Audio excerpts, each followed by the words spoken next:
दोस्तों, गरुड़ और नागों में शत्रुता क्यों है? से महर्षि कश्यप ने प्रजापति दक्ष की 17 कन्याओं से विवाह किया, जिनसे 17 प्रमुख जातियों की उत्पत्ति हुई। इसी कारण महर्षि कश्यप प्रजापति दक्ष के नाम से भी जाने जाते हैं। इनकी दो दो पत्नियों से जो पुत्र हुए, उनके बीच की शत्रुता प्रसिद्ध है। आज हम बात करेंगे महर्षि कश्यप और कुद्रु से उत्पन्न नागों और महर्षि कश्यप और विंता से उत्पन्न गरुड़, इनके बीच की शत्रुता के विषय में। आखिर क्या कारण था कि ये दोनों जातियां चिर शत्रु हुए? एक बार महर्षि कश्यप की दोनों पत्नियां दक्षपुत्री कुद्रु एवं विंता अपने पति के पास संतान की कामना लेकर पहुंची। महर्षि का मन उस समय बड़ा प्रसन्न था, इसलिए उन्होंने दोनों से पूछा कि उन्हें कैसी संतान की कामना है। तब कुद्रु ने कहा कि उन्हें अति बलशाली और पराक्रमी 1000 पुत्रों की प्राप्ति हो।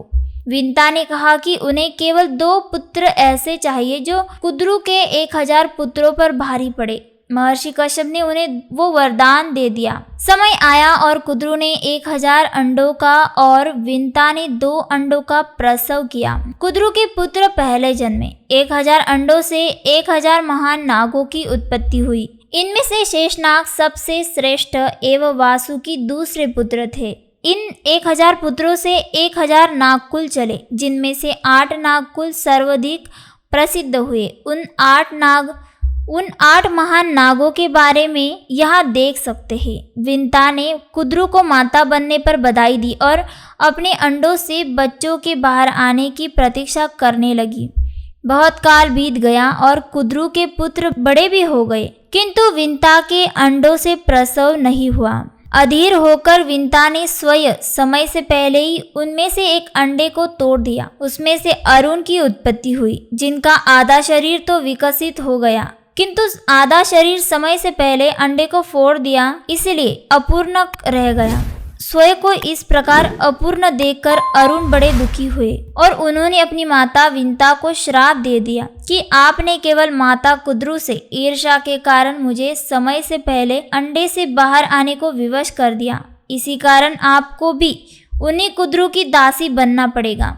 एक तो विंता अपने पुत्र की ऐसी दशा देखकर वैसे ही दुखी थी, उस पर से श्राप मिलने से वो और भी दुखी हो गई। उन्होंने अपने पुत्र से क्षमा मांगते हुए कहा कि वे उन्हें श्राप से मुक्त कर दे। अपनी माता को श्राप देकर अरुण वैसे ही अपराध बोध से ग्रस्त थे। उन्होंने कहा कि आप चिंता न करें, समय आने पर इस दूसरे अंडे से आपको एक और पुत्र की प्राप्ति होगी जो अतुल बलशाली होगा। वही आपको दासत्व से मुक्त कराएगा। ये कहकर अरुण एकांत में जाकर सूर्य देव की तपस्या में रत हो गए और आगे चलकर वे उनकी रथ सारथी बने। उधर समय आने पर दूसरे अंडे से महापराक्रमी गरुड़ का जन्म हुआ।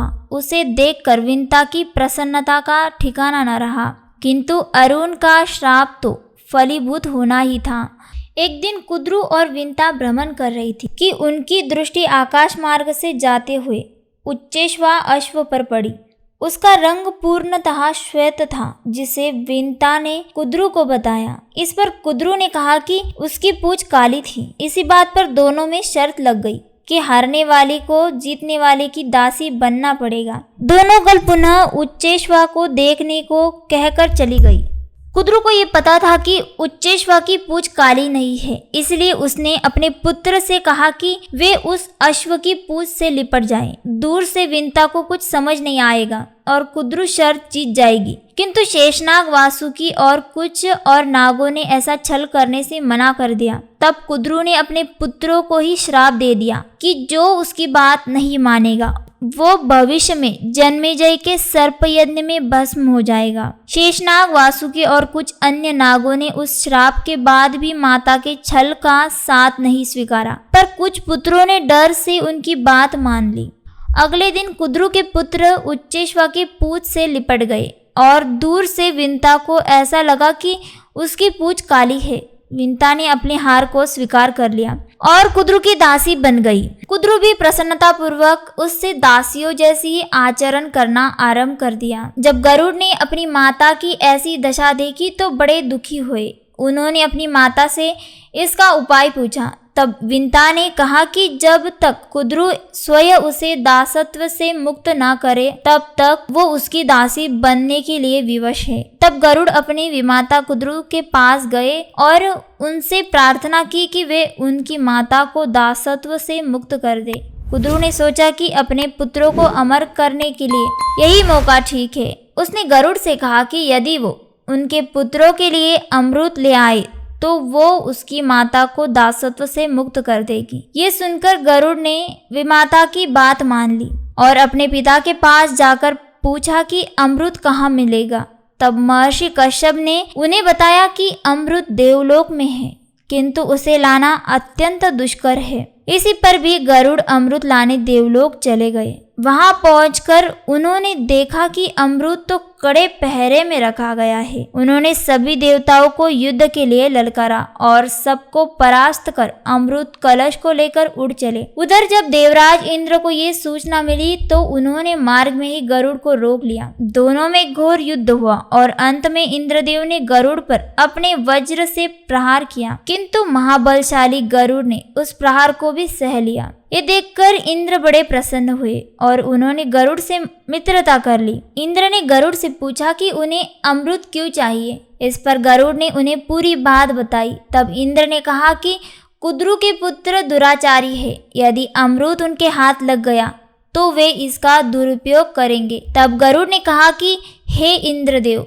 मुझे अमृत उन्हें देकर अपनी माता को दासत्व से मुक्त करा लेने दीजिए, फिर आप अमृत लेकर वापस स्वर्गलोक आ जाइएगा। इस बात से प्रसन्न होकर इंद्रदेव ने गरुड़ को वो अमृत कलश ले जाने के लिए स्वीकृति दे दी।